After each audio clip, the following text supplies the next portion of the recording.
Il y a des hommes qui, en présentant la vérité, peuvent être reconnus par ceux qui écoutent comme des hommes qui ont vu. Et cela fait toute la différence. Pas des hommes qui ont lu, étudié, préparé, mais des hommes qui ont vu, dans lesquels il y a cet élément d'émerveillement, de l'aveugle-né que nous trouvons dans l'évangile de Jean. S'il est un prêcheur, je ne sais. Je sais une chose, c'est que j'étais aveugle et que maintenant je vois. Jean 9, 25. Et vous savez, si une personne a vu ou pas, vous savez d'où elle est venue et comment elle est venue. C'est là le besoin. Cette chose indéfinissable qui aboutit à l'admiration vous fait dire, cet homme, cette femme a vu quelque chose. C'est voir ainsi qui fait toute la différence. Ah oui, c'est une chose bien plus grande que ce que vous et moi nous avons pu encore apprécier. Laissez-moi vous dire tout de suite que tout l'enfer se ligue contre cela, et l'homme qui a eu ses yeux ouverts va rencontrer l'enfer. Cet homme de Jean 9 dut l'affronter tout de suite. Ils le chassèrent, et même ses propres parents eurent peur de prendre parti pour lui à cause du coup que cela représentait. Interrogez-le lui-même, il a de l'âge. C'est notre fils, mais ne nous pressez pas trop, ne nous impliquez pas dans cette affaire. Allez à lui, laissez-nous tranquilles. Ils sentirent le danger et cherchèrent à dévier la question. Voir c'est coûteux et peut tout coûter à cause de la valeur immense de voir le Seigneur et de l'opposition de Satan, le dieu de ce siècle, qui a aveuglé les yeux des incrédules. La ruine pour l'œuvre de Satan, c'est que nous voyons.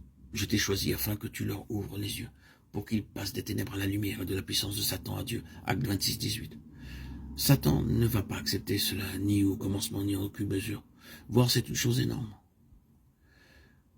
Mais quel besoin avons-nous aujourd'hui d'hommes et de femmes qui puissent se tenir spirituellement dans la position où cet homme se trouvait et dire, je sais une chose, c'est que j'étais aveugle et que maintenant je vois. Jean 9, 25. C'est une grande chose d'être là. Combien je vois. Je ne sais, mais je sais sûrement une chose, je vois. Ce qui n'était pas le cas avant. Il y a l'impact, l'enregistrement de cette réelle expérience. Dans la parole de Dieu, la vie et la lumière vont toujours ensemble. Si un homme voit réellement, il y a vie et édification. S'il vous donne quelque chose d'occasion d'étudier, de lu, de préparer, il n'y a pas de vue, de vie, si ce n'est cette fausse poussée d'intérêt temporaire, une fascination passagère. Mais il n'y a pas de vraie vie qui fait que les gens vivent.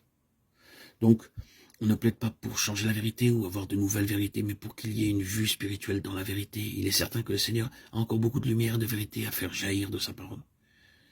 Ici, permettez-moi de rendre clair, si je peux, quelque chose que l'on dit de nous.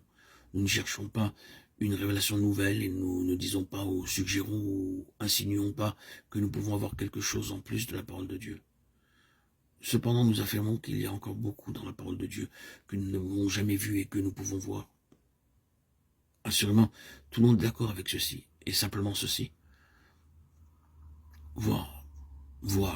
Plus nous voyons, si vraiment nous voyons, plus nous nous sentons confondus sur le tout, parce que nous nous rendons compte que nous sommes arrivés aux frontières d'un domaine aux immenses distances qui s'étend bien au-delà du pouvoir de l'expérience d'une courte vie humaine.